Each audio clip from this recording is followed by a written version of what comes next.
Welcome to the Brown Box Challenge. We missed a week last week because we were gone, so we're coming back with a different idea today.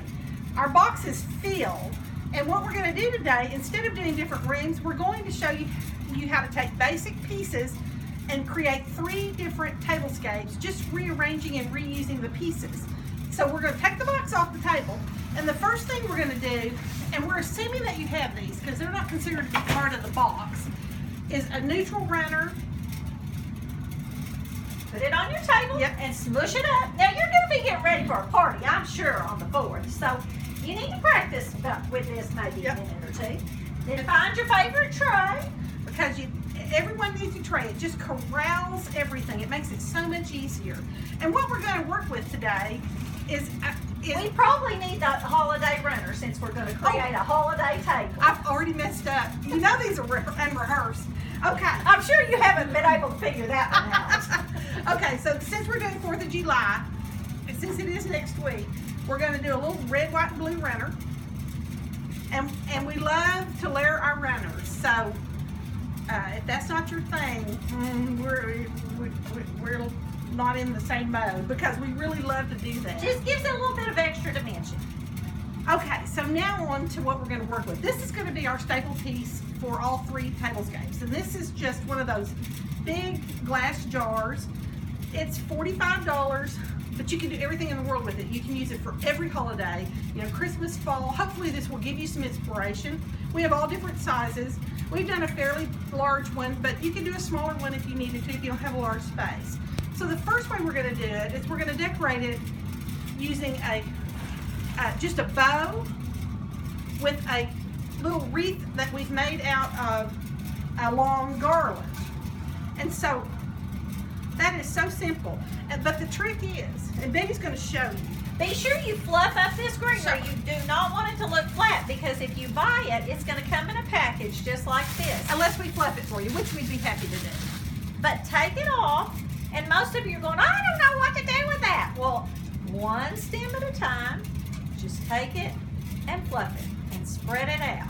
It makes all the difference in the world. And if you're buying greenery, go ahead and buy nice greenery and make sure that it is wired because you can't do this with greenery that doesn't have a wire in it. So spend a little bit of extra and just buy a nice piece because you can use it over and over and over again. This is a little bit smaller piece, but see? It makes a big difference. It's been transformed. Voila. So then the only other thing we're going to do for this is we're going to add the candle to this particular centerpiece. And we put in our 4th of July bow. They're $12. This garland is $18. We're assuming you have a candle. And we believe that flameless candles are not only prettier, but they're also safer. Yes. So we always use flameless candles. Yeah. So anyway, that's your first look. So then you're saying to yourself, okay, 4th of July is next Thursday, so what's my purpose here? Well, we have an idea for that. Your table looks pretty for your party. Your purpose. But afterwards, you're just going to want to keep maybe the same. I'll do it.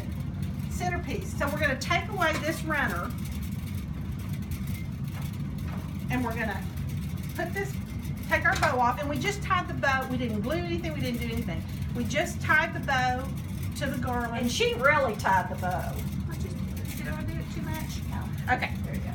And then we've done just a neutral bow that you can carry through, you know, you use it through fall. I mean, you can almost use it for Christmas if you're not inspired to do anything, which we know I'm sure that you are if you're watching this video. And so all we're going to do is just tie it onto our garland that we've made into look like the wreath, and put it right there. Green is a neutral color, and leopard is always in style. It is.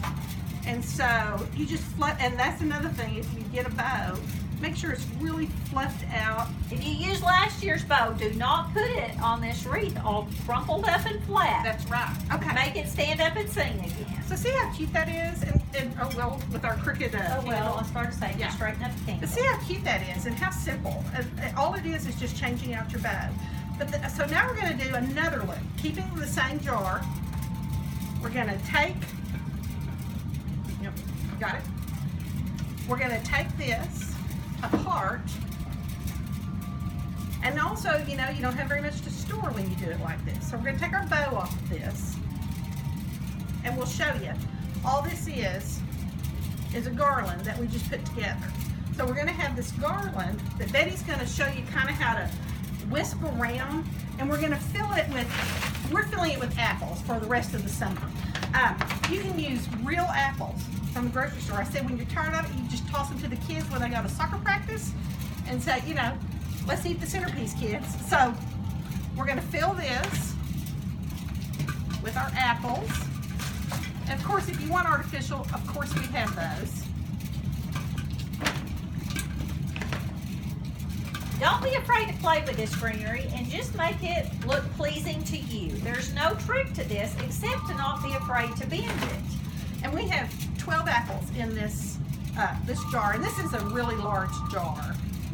So that's about all we're gonna do. I mean, that'll just keep you going through the rest of the summer until you decide to do something, you know, for fall. You can come back in, just tuck your bow there if you want to do that. It doesn't matter. You can do whatever you want. You can do lemons, you can do oranges, you can do anything you want to fit your decor. You can nestle a scented candle down in there just to give your kitchen some good smells. Yeah. Okay, so then our third look, I'll let you If be you'll, dumping I that started out. to say, if you'll give me the sack, we'll get our apples out of this. And we're gonna show you how to do, We'll see how quick it yeah. Well, is. Yeah.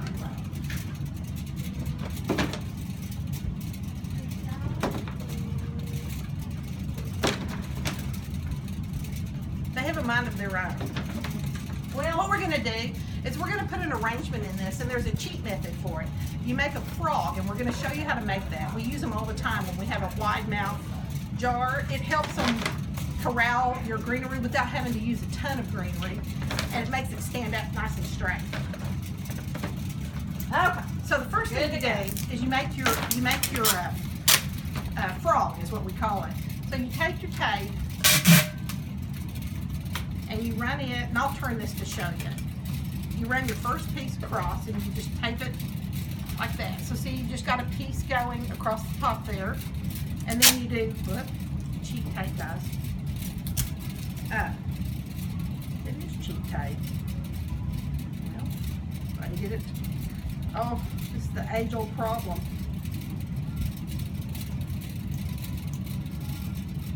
This is the worst. Let me do that and you get the greenery out. Well, I gotta make the frog. Well, I know, but maybe. So what we're gonna do is I just bundled this for our purposes, but I took a stem of our greenery sticks, which is one of my favorite things, and then I took a large stem of our fern, and we're gonna stick that in the middle. Here, did you get it? I did. Okay. I think I do this every time, guys. Okay, I'll cut this with tape. Oh, the scissors. There we go. There we go. Okay, we're back in business, hopefully. So then you do it the opposite direction, just like that. You can take it, yeah. And you keep doing it. Okay, so see, we've got an X on it right now, and you keep going around until you filled it. So in other words, you're going to make a double X. And the best part about this, guys, is a lot of times when you do arrangements, you put styrofoam at the bottom, and so you glued your styrofoam in. This is completely, I mean, you just take this off and you can go right back to your candle in it for Christmas or whatever. So it's pretty great. So after you, and I usually do this quite a few times, and the way that you finish it is you take your tape and you run it across all around the edge. And don't worry, this will all be hidden with the magic greenery. I'll show you. And you smush it down. And then all you have to do your arrangement is you take your scissors right in the middle. Ooh, that made a nice noise. And you just make a little hole there. Don't cut it all the way open. And you're going to pop your arrangement in. And see, we've tied our stems together. Yes, and you're thinking, oh, it's not, perfect. Well, here's the magic. you take a couple of bushes of fern and you have to fluff them. You get that fluff? And I don't know if I brought in enough or not, but once you've fluffed them, that kind of works as like the glue that holds it all together. And that way, if you want to use your greenery in another arrangement or whatever, you haven't cut it, you haven't glued it together, you can just take it apart and reuse it. And using the fern hides your tape also. So we probably didn't do our finest job on fluffing, but this will give you the idea. Okay, leave it right there. You got it? Nope, nope, nope. You gotta leave it right there. There we go. Do a little fluffing out the back here. And you know, it might take a little fluffing. We're trying to do this fast so you don't get bored with And you this. would need another fern if Yeah. you were gonna use it for real. Because this container's a little larger than I had anticipated. But anyway, that's all you have to do. And that gives you 3 looks. And you've got the same runner, the same tray, and the same container for all 3 looks. No storage problems. And then you can use these in different places when you're finished. So All for $150. yeah, so we're so glad you joined us. And be sure to watch our videos. And enjoy your holiday. Bye.